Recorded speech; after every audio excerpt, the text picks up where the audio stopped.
തുടർച്ചയായി പെയ്ത മഴയും കാലാവസ്ഥാ മാറ്റവും കമ്പത്തെ മുന്തിരിപ്പാടങ്ങളിൽ ദുരിതം വിതച്ചു.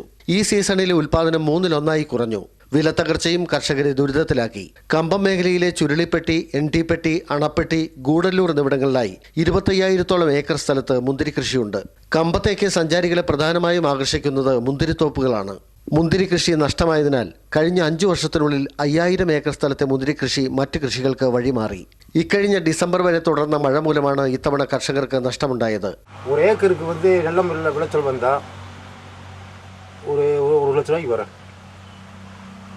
ഇന്തപ്പെട്ട ഒരു 40 രൂപ കൂടുതൽ വരാം. ഉൽപാദനം കുറഞ്ഞതിനു പുറമെ മുന്തിരിയുടെ വില കിലോഗ്രാമിന് 15 രൂപയായി താഴ്ന്നതോടെ കൃഷി ചെലവ് പോലും ലഭിക്കാത്ത അവസ്ഥയിലാണ് കർഷകർ. മഴ വിളുந்து பூரா பிஞ்செல்லாம் கருகி செவட்டையடிச்சு பூரா நஷ்டம் ஆயிடுச்சு. இப்போ வியாபாரி 15 ரூபாய்க்கு தான் எடுக்கிறாங்க.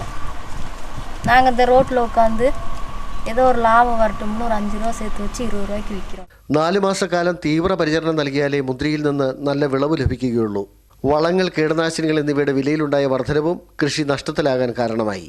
പാട്ടത്തിന് സ്ഥലമെടുത്താണ് കർഷകരുടെ കൃഷി. തെങ്ങിൻ തോപ്പുകൾക്കിടയിൽ ഇടവിളയായും വിശാലമായ പ്രദേശങ്ങളിൽ തനിവിളയായി മുന്തിരി കൃഷിയുണ്ട്. തോട്ടങ്ങളിൽ നിന്ന് തന്നെ ഇവിടെ എത്തുന്ന വിനോദസഞ്ചാരികൾക്ക് മുന്തിരി വാങ്ങാൻ കഴിയും. കമ്പത്തെ മുന്തിരി കേരളം, കർണാടക, മഹാരാഷ്ട്ര എന്നിവിടങ്ങളിലേക്ക് കയറ്റി അയക്കുന്നുണ്ട്. ഈ സീസണിൽ കയറ്റുമതിയിലും സാരമായി കുറവുണ്ടായി. ആയിരക്കണക്കിന് സ്ത്രീ തൊഴിലാളികളുടെ ഉപജീവന മാർഗം കൂടിയാണ് മുന്തിരി കൃഷി. കേരള അതിർത്തിയിൽ നിന്നും 15 കിലോമീറ്റർ മാത്രം അകലെയാണ് കമ്പത്തെ മുന്തിരിത്തോപ്പുകളുടെ ഹരിത കൂടാരങ്ങൾ. ഇവിടെ മുന്തിരി കൃഷി ഇല്ലാതായാൽ വിനോദസഞ്ചാരികളും കമ്പത്തെ കൈവിടും. ആന്റണി മുനിയറ, ദൂരദർശൻ ന്യൂസ്, ഇടുക്കി.